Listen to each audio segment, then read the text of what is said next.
வாக்காளர் பட்டியல் சிறப்பு திருத்த பணிக்கு எதிராக திமுக உச்சநீதிமன்றத்தை நாடினால் அத்திட்டத்தை ஆதரித்து தாங்களும் நீதிமன்றத்தில் வழக்கு தொடருவோம் என்று அதிமுக முன்னாள் அமைச்சர் ஜெயக்குமார் தெரிவித்துள்ளார். சென்னையில் செய்தியாளர்களிடம் பேசியவர், இறந்தவர்கள் குடிபெயர்ந்தவர்களின் வாக்களை நம்பித்தான் திமுக இருப்பதாகவும் விமர்சித்தார்.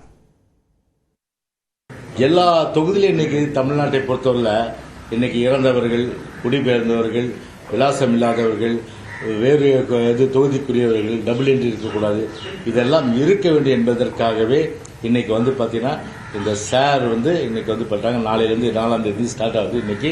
அதனால சுப்ரீம் கோர்ட்டை பொறுத்தவரை அவர்கள் வேணும் என்று அணுகினால் நாங்கள் அவர்கள் வேண்டாம் என்று அணுகினால் நாங்கள் வேணும் சார் என்று நிச்சயமா அதை அணுகணும் என்பதை இந்த நேரத்தில் நான் தெரிவித்துக் கொள்கின்றேன். எலெக்ஷன் கமிஷன் ஆஃப் இந்தியா இருக்கு இல்லையா, அவங்கள பொறுத்தவரை பார்த்தீங்கன்னா ஒரு சில டாக்குமெண்ட்ஸ் சொல்லியிருக்காங்க.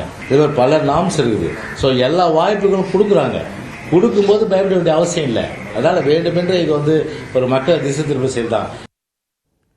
வாக்காளர் பட்டியலில் சிறப்பு தீவிர திருத்தம் மேற்கொள்வது சரியான நடவடிக்கை என்று முன்னாள் அமைச்சர் ஜெயக்குமார் வரவேற்பு தெரிவித்திருக்கிறார். சென்னையில் செய்தியாளர்களிடம் பேசியவர், வாக்காளர் பட்டியலில் உள்ள குளறுபடிகள் தொடர்பாக ஒவ்வொரு தொகுதிக்கும் நீதிமன்றத்திற்கு செல்ல முடியுமா என்றும் கேள்வி எழுப்பினார். ஆர்கே நகர்ல 44,000 ஓட்டுல 31,000 ஓட்டு நீக்கியிருக்காங்க. தேர்தல் கமிஷன் நாங்க ரெப்ரசன்டேஷன் கொடுத்த பிறகு இப்பதான் சமீபத்தில் 31,000. அப்போ ஒவ்வொரு தொகுதியும் கோர்ட்டுக்கு போக முடியுமா? நான் கேட்கிறேன். 234 தொகுதியும் கோர்ட்டுக்கு போக முடியுமா? யாருடைய வேலை? யார் இந்த வேலையை செய்து? எலெக்ஷன் கமிஷன் தான் செய்யணும். பொதுச் செயலாளர் ரோட்லயும் பாத்தீங்கன்னா இறந்தவர்கள், குடிபெயர்ந்தவர் நிரந்தரமா இல்லவே இல்லை. அவங்களும் அங்க இருக்கிற ஒரு நிலைமை, அதையும் சரி செய்யல. இப்படி ஒவ்வொரு தொகுதிக்கும் பார்த்தீங்கன்னா இந்த மாதிரி ஒரு அவல நிலை இருக்கிற ஒரு சூழ்நிலை.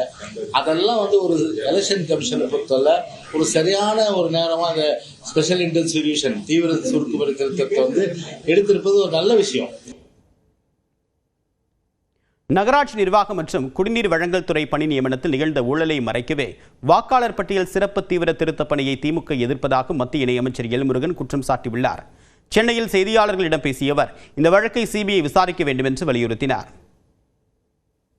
போலி வாக்காளர்களை நீக்க வேண்டும் என்று பலமுறை திமுகவே தான் சொல்லியிருக்காங்க. ஆனால் இப்போ திமுக திடீரென்று அவர்கள் இதை எதிர்த்து கொண்டிருக்காங்க. ஏன்னா இன்றைக்கு தமிழ்நாட்டில் ஒரு மிகப்பெரிய நகராட்சி நிர்வாகம் மற்றும் குடிநீர் வழங்கல் துறையின் கீழே ஒரு மிகப்பெரிய ஊழல் குற்றச்சாட்டானது வெளில வந்திருக்கிறது. அமலாக்கத்துறை டிஜிபிக்கு கடிதம் எழுதியிருக்கார். கிட்டத்தட்ட 2538 இளைஞர்களுடைய வாழ்க்கையில் விளையாடி இருக்கிறார்கள்.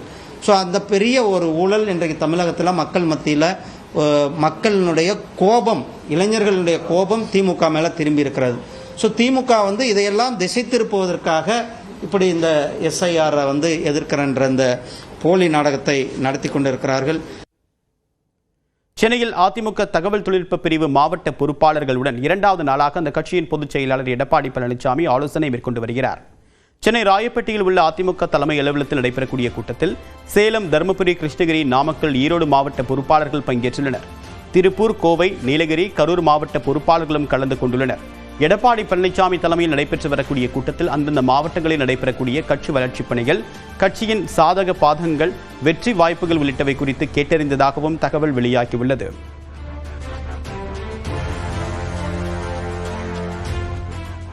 அதிமுகவிலும் குடும்ப அரசியல் இருப்பதாக அதிமுகவிலிருந்து நீக்கப்பட்ட முன்னாள் அமைச்சர் செங்கோட்டையன் குற்றம் சாட்டியுள்ளார். கோவையில் செய்தியாளர்களிடம் பேசியவர், எம்ஜிஆர் காலத்தில் இருந்தே தாம் ஒரு நிலைப்பாட்டில் இருப்பதாகவும் விளக்கம் அளித்தார். இப்போது வருகிற பிரச்சனைகள் ஒன்றின் பின் ஒன்றாக பார்க்கின்ற போது திமுகவில் மட்டும் குடும்ப அரசியல் அல்ல, இன்று இவருடைய அரசியலிலும் மகன், மைத்துனர், மாப்பிள்ளை போன்றவர் தலையீடுகள் இருக்கிறது என்பது நாடறிந்த உண்மை. புரட்சித் தலைவர் காலத்திலிருந்து புரட்சித் தலைவர் அம்மா காலம் வரையிலும் இன்று வரையிலும் இந்த இயக்கம் வலிமை பெற வேண்டும், இந்த இயக்கம் நாளை வெற்றி பெற வேண்டும் என்ற நோக்கத்தோடு தான் என் பணிகளை நான் மேற்கொண்டு வருகிறேன். தன்னால் முடியாததை முடியும் என்று சொல்லி தன்னையும் ஏமாற்றிக் கொண்டு மற்றவரையும் ஏமாற்றக்கூடாது.